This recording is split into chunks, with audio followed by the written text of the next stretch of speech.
I've written a book called Art and Autonomy, in which I investigate or analyze the relation between art and autonomy within, our contemporary time.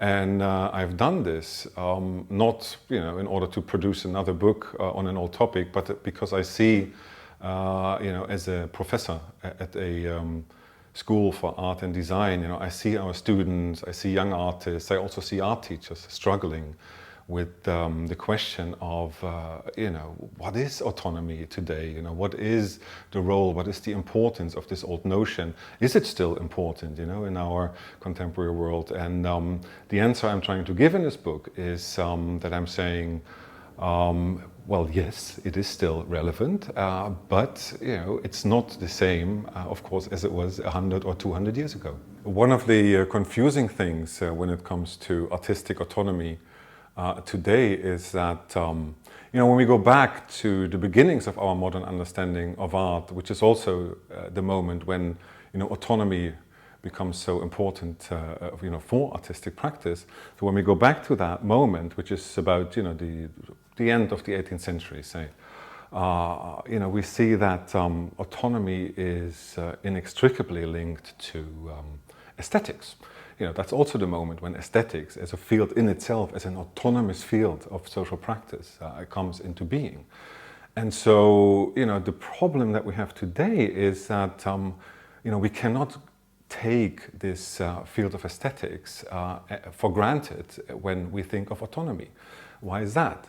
Because aesthetics has become today in our societies, and particularly also in our economy, a very, very important, some would even say the most important dimension. Just think about, these goods and services and how they are marketed today. They're not marketed because they're useful, but they're marketed in terms of, images that, marketing adds to them. So this, the way we feel about them, the way, they are integrated also in our, subjectivities.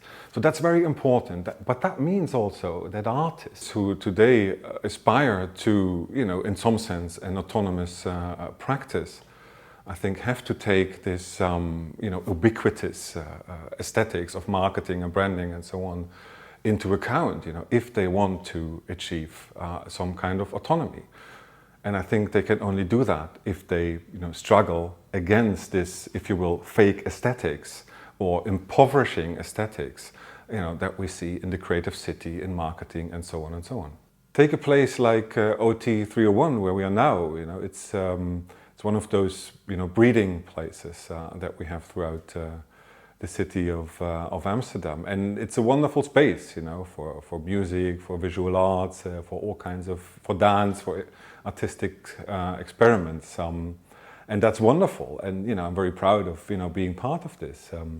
But at the same time, it's also very much complicit in developments that are happening in the city in terms of gentrification and in terms of the city getting more and more expensive, unaffordable for normal people like you and me, and that is something what I mean when I say that artists cannot withdraw anymore into this field of aesthetics and believing that they are, in some sense, autonomous. In the book, I'm developing the notion of performative defiance as a way to think about autonomy today, not in terms of something that is given by the field of aesthetics, but as something that has to be won or regained, by a struggle.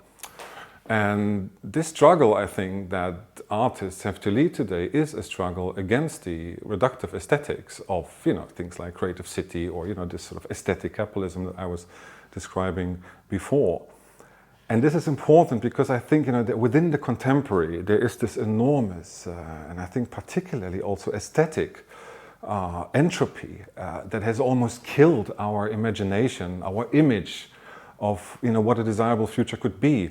And I think here is exactly where the role or the important role of artists comes in today, in helping us to develop ways of sensing, of feeling towards such a desirable future again.